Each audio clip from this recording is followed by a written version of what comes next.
Good afternoon, everyone. This is Bill Even, your CEO at the Pork Checkoff here in Des Moines, Iowa. Thanks for joining the Pork Checkoff and MPPC discussion this afternoon of COVID-19's impact on international and domestic markets. We're going to plan for this webinar to run about 30 minutes or so to get you on with your day. And those of you that do have questions, feel free to use the chat feature on the GoToMeeting to ask those questions. We will capture all those questions and provide answers and send them out to the participants at the end of this webinar. On the next slide, we'll go through the agenda here today. First is we're going to cover the current U.S. pork export situation. We're going to take a look at what's happening in the Asia Pacific region with COVID-19 and pork sales. We're going to talk a bit about the Checkoff's 2020 international marketing strategy. And then we're going to have some comments from Maria Ziba at the National Pork Producers Council on the trade side. We'll then move into packer, processor, and retailer insights, and then talk a little bit about the Pork Checkoff consumer engagement. On the next slide, we'll introduce the folks that you'll be hearing from today. First will be Norman Bessac. He's the Vice President of International Marketing at the Pork Checkoff. Following him will be Jesse Austin. He is VP of Marketing at the U.S. Meat Export Federation in Denver. And then we have Maria Ziba, Director of International Affairs for the National Pork Producers Council in Washington, D.C. And then Angie Krieger, the Vice President of Domestic Marketing here at the Pork Checkoff as well. And so on the next slide, Norman, I'll turn it over to you. Thank you, Bill. We appreciate the opportunity to connect with pork producers who've invested in export growth. And we just want to share some of our insights and actions as we deal with a very dynamic market. First and foremost, want to make the point that dynamic markets create opportunity. Obviously, this is a time, especially on pork exports, for us to lean in and drive value and drive growth. There's three main points I'd like to cover with you today. And then I'll turn it over to Jesse Austin, who can talk about some specific examples we're seeing in the Asian market.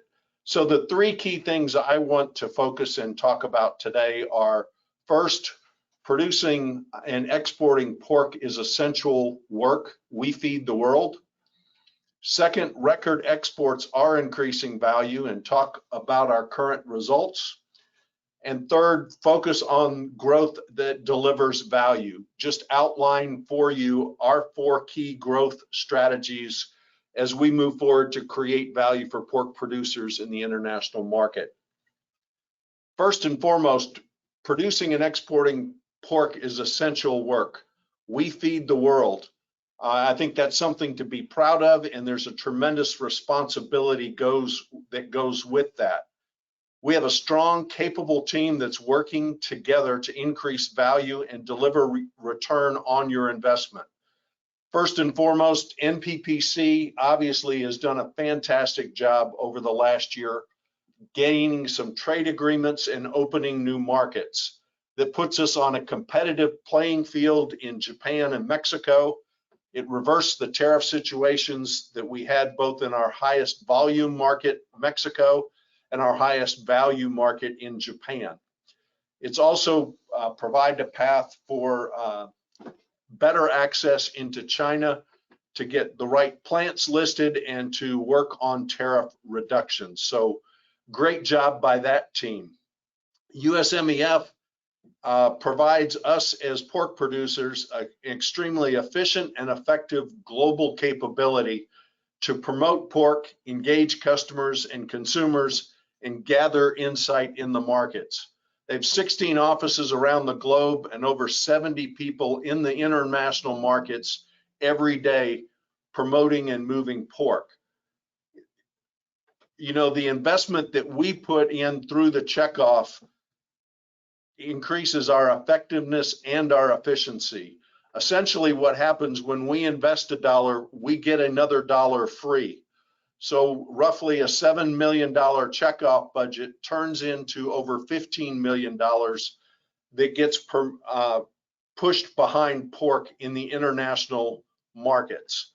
If you add to that the increased funding that the U.S. government provided with ATP funding, we have the resources to be effective in the international markets. The third key point under essential work is we have a responsibility to keep product flowing. That means keep the markets open, whether it's inspections, truckers, ports, border crossings. Tremendous amount of focus going into making sure that we're keeping those lines open and exports can make it to their final destination. Second, we've got to be nimble. We've got to reposition products to shifting demand. That may mean taking ham orders that may have been destinated toward Mexico and moving those toward China. It also includes looking for new belly volume in Asia, Japan, Korea, and China to help increase the value of the cutout and take some of the pressure off of the belly. The second key thing I'd like to talk about is record exports add value in this market. Year to date, our export volume is up 46% in January. That's pork, no variety meat. The variety meat number would actually push that up a bit further. January was the second highest month on record and primarily driven by strong shipments to China. We had about 150 million pound increase to China alone in carcasses, hams, and loins. On the next slide, we have 4 key strategies to deliver balanced and profitable growth for the industry. We have a very strong plan. First and foremost, we have to have the right programs and the right focus to capture the Chinese demand and that's been as a result of the ASF product hole that exists in that market. It's an opportunity to trade on that opportunity and also to focus on value-added and modern retail and e-commerce as there's a shift from the wholesale markets into modern retail and into e-commerce. Second, we're extremely focused on recapturing share in those core markets, specifically the Japan chilled business, and I'm happy to report that we are back in a leadership position in that market. We captured 53% of that market, and our goals are set to get an even larger share in the coming year. Second, Mexico, our focus is diversify cuts to build on the business that we've had on bone-in hams and focus on the loin primal, again, to try and add more value to the cutout. Third, developing market diversity. You know, having a balanced portfolio of countries provides us both security and helps us manage risk and enables us to continue to grow when we see variation that might happen in the global market. We're focusing on growing business in developing markets like Colombia and emerging markets like the Philippines and Vietnam, which leads finally to the fourth one, using insights to actions. We want to develop a strong library of insights and information that position us for future growth. We've utilized USDA's emerging market program to fund supplemental research and increase our understanding that we can share with the industry to generate new business in these emerging markets. Markets like the Philippines and Vietnam that have been significantly affected by ASF and present us a tremendous growth opportunity into the future. So with that, I'm going to turn it over to Jesse Austin and let him talk about the Asia markets. All right, thank you, Norman. Jesse Austin, U.S. Meat Export Federation. Thank you for the chance to join today and share a little bit of a few of the highlights that we are witnessing in some of our Asian markets. I do want to preface what I say here, but Norm mentioned our 16 offices around the globe. Throughout this event, we have not closed any of the offices. We have worked remotely as encouraged by the local governments, but our staff around the world has continued to work very aggressively to promote U.S. pork. So we are encouraged every day by the recovery that we're witnessing out of China. Of course, in China, the impacts of this situation started in December.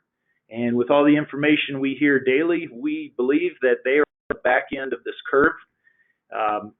Residents are slowly returning to work. The latest statistic I have seen is the industry resumption rate is at 99%.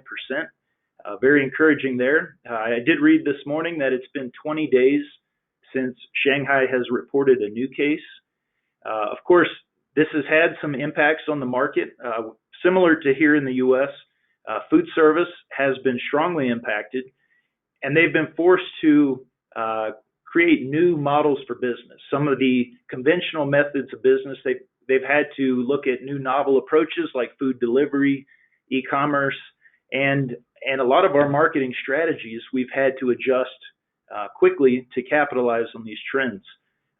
Similar to what we've seen here in the States, retail demand has been surging. We're encouraged by the strong numbers that we're seeing out of China. I do want to point out in this picture here, this is a retail promotion. You might recognize the supplier in this picture, but what is unique and exciting about this picture is this is a chilled pork promotion.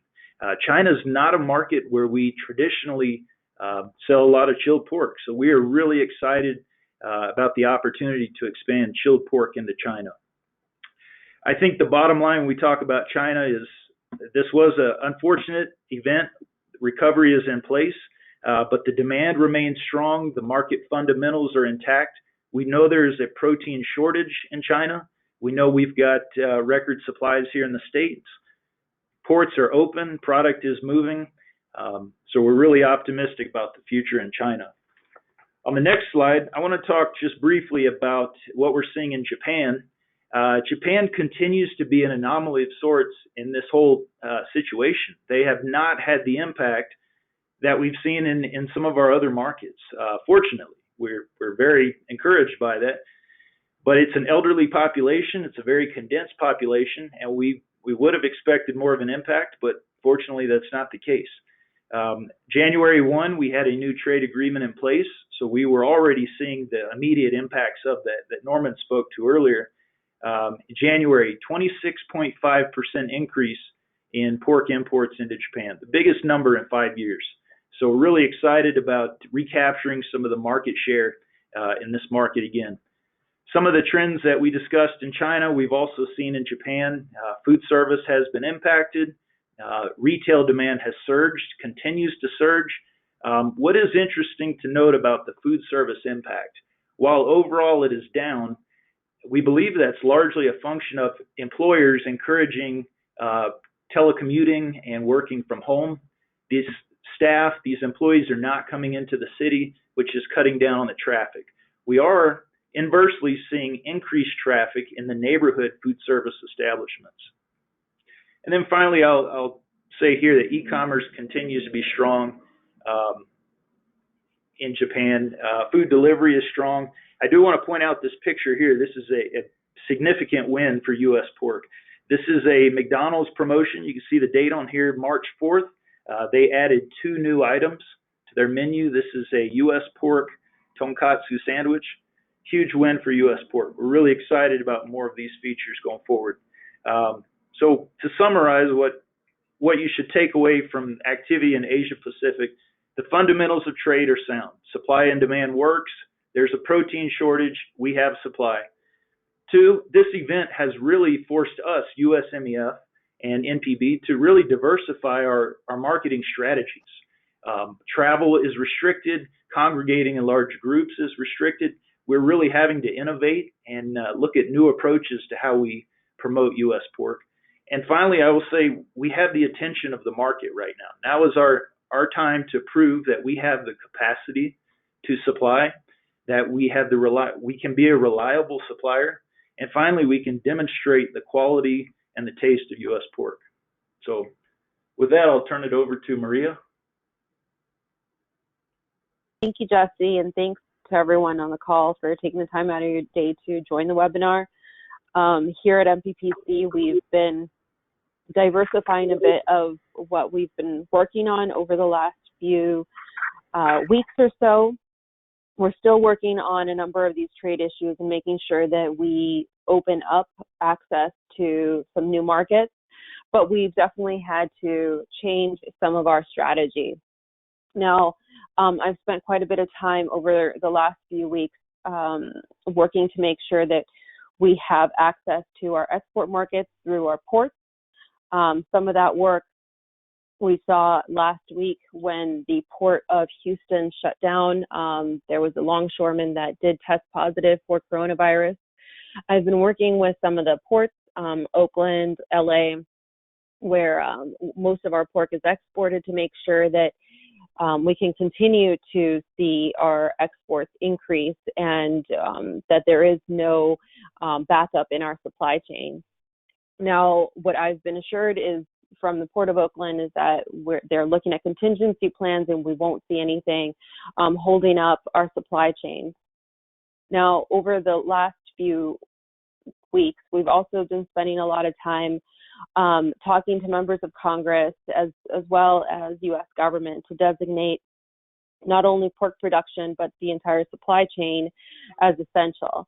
So when you have a state that goes into a mode of stay in place, what does that mean for your farms, and what does that mean for the modes of transportation, making sure that not only U.S. customers but foreign customers also have access to your product?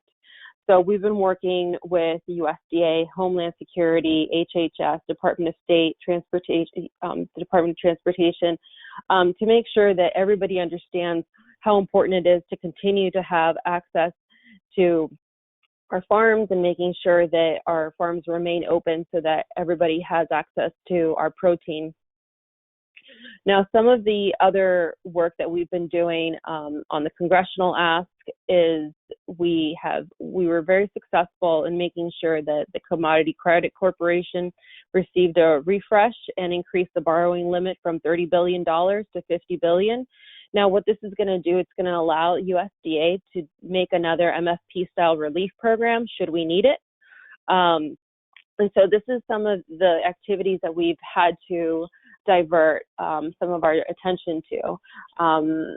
We know that the export markets are vital, as both Norman and Jesse mentioned, but we also need to make sure that we can continue to operate, which is why we've spent so much time here on these other issues. Now, the last bit I will touch upon is we've been working with the State Department on some of our, and USDA on some of, and the labor on some of our visa issues. We've been hearing a lot from our producers on TN and H-2A visas.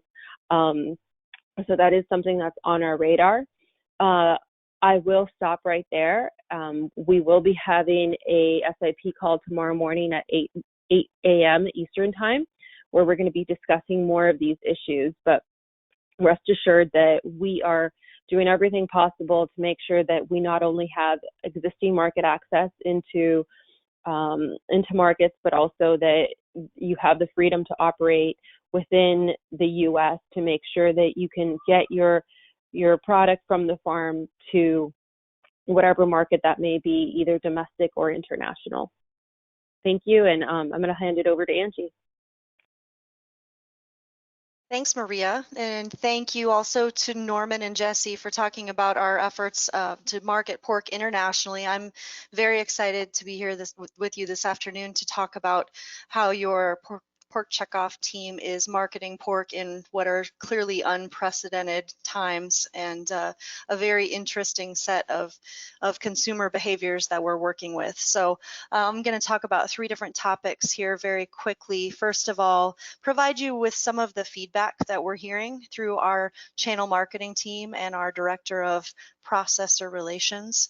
We'll have a couple slides on that, and then just go over some high-level sales data. Some of you may have seen that, but we have some of the most recent data on week ending March 15th. And then I really want to spend most of my little bit of time here talking about what your team here at the Pork Checkoff is doing to promote pork. So this first slide, just a few bits of feedback that we've been receiving from our processor partners. Very happy to tell everyone that plants are operating at full steam.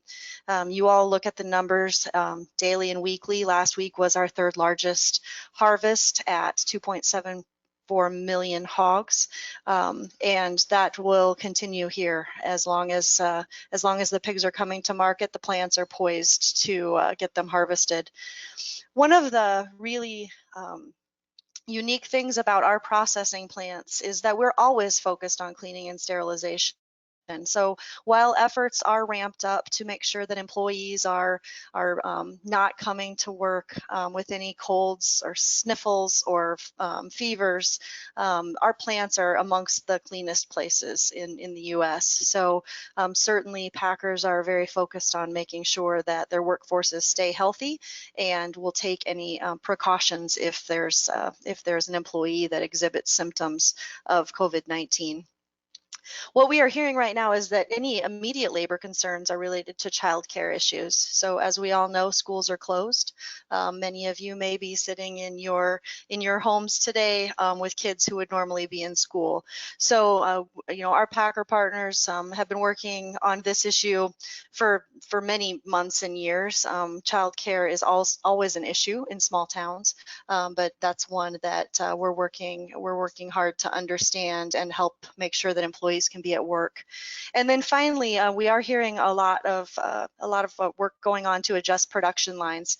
So as you might imagine, while there's been a massive increase in how shoppers are buying pork in the retail space, the food service sales have decreased significantly. So while restaurants are remaining open for takeout and delivery, certainly some of our key products in those food service channels like ribs and bacon are not moving at the rate they normally would. So we'll continue to monitor that, and we have been able through some of our unique relationships to help folks divert product into different channels.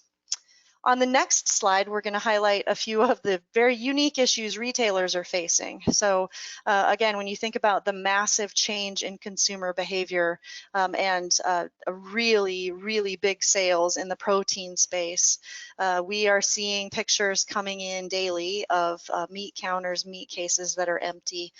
And we're reassuring everyone that there is plenty of pork available.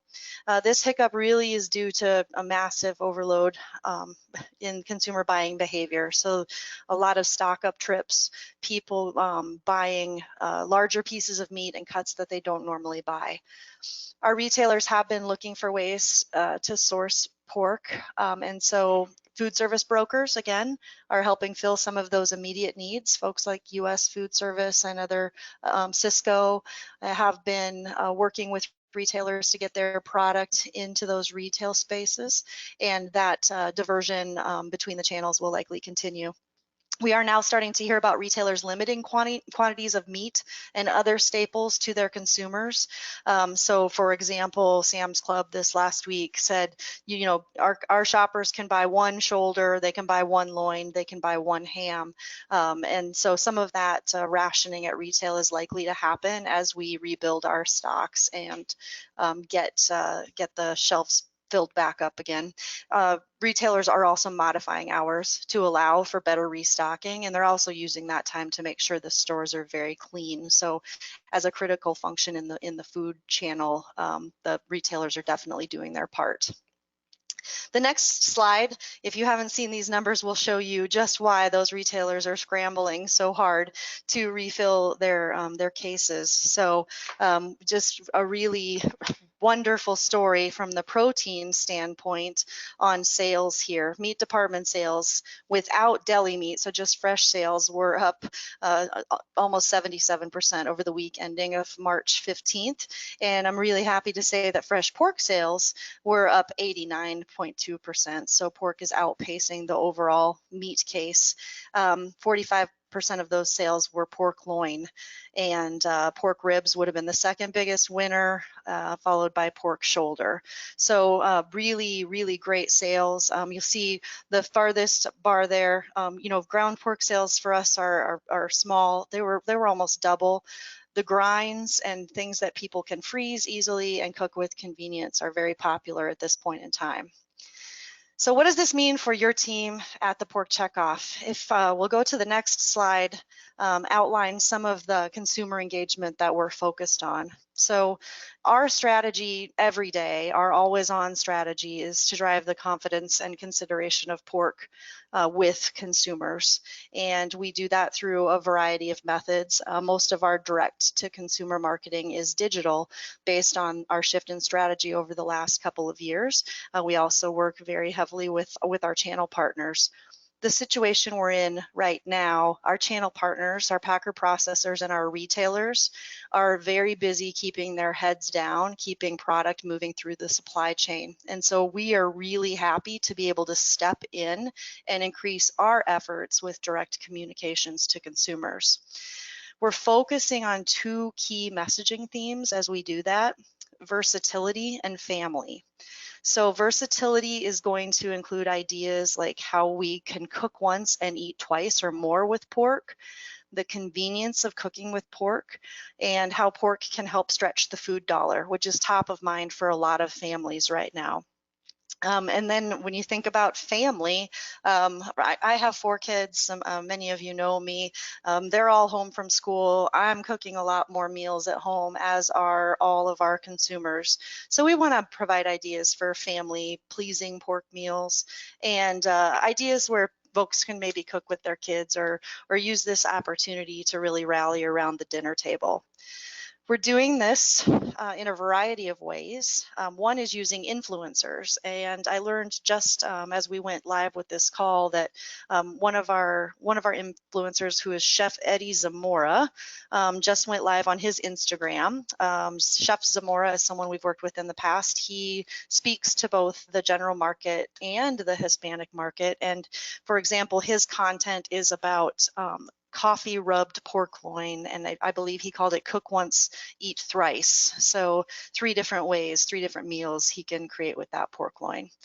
We're also doing a lot of work with YouTube ads. Our YouTube account, we have targeted consumers there. Results to date are very impressive, 3.5 million views. In just a couple weeks since we've ramped this effort up. So I'm really excited about the work that the team has done, and I want to assure everyone that this is a very dynamic situation, and we will continue to adjust our messaging and adjust our tactics as need be. And we're excited to be able to promote pork for our producers. We're going to anticipate increasing our monthly posting frequency by about 20% as far as our Facebook ads and our Instagram ads. And again, we'll continue to reevaluate that as the situation changes. So, Bill, with that, I'm going to turn it back to you to close up the call. Thank you, Angie, and thank you, everyone. 3 things as we close the call here today. First off, thank you for joining. It's important that you get the latest information from the leaders in the industry at the National Pork Board and the National Pork Producers Council. Number 1, we do plan to continue these weekly webinars as long as we've got fresh, current information. No sense wasting your time if there isn't anything that you find of value. Number 2, if you have questions about anything, reach out to the Pork Checkoff or the National Pork Producers Council. We're your employees. We work for you. That's what we're here for. And this is the time where we shine. And number 3, you will see on this last slide a web link at the bottom. It is pork.org/COVID-19. This is a place and a repository of all of the links and current information from credible sources, getting you answers that you need on your farms or in your businesses. So with that, we'll close this webinar out today. Thank you very much for everything, and have a great and safe week.